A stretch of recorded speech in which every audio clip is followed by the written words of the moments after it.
Vereadora Estela Balardim.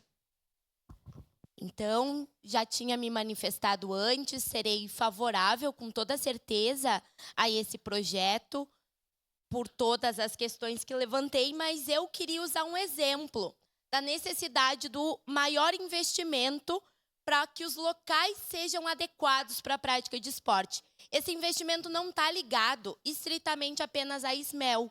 A gente precisa olhar como um todo, de forma intersetorial.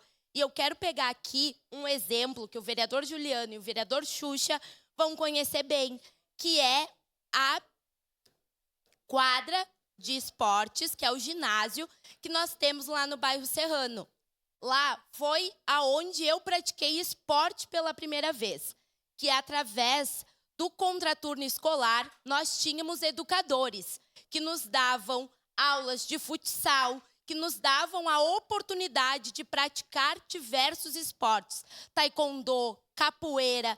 Então, era um espaço importantíssimo para a comunidade, para as crianças, para os adolescentes. Diversas atividades aconteciam dentro do ginásio.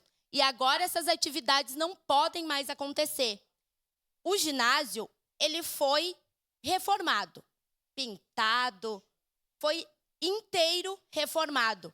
Porém, ele não pode ser utilizado, porque não pode ser feita a ligação da energia do local. Porque ao lado nós temos, onde era o centro educativo, que agora tem um projeto para que seja uma escola de educação infantil, uma obra não acabada.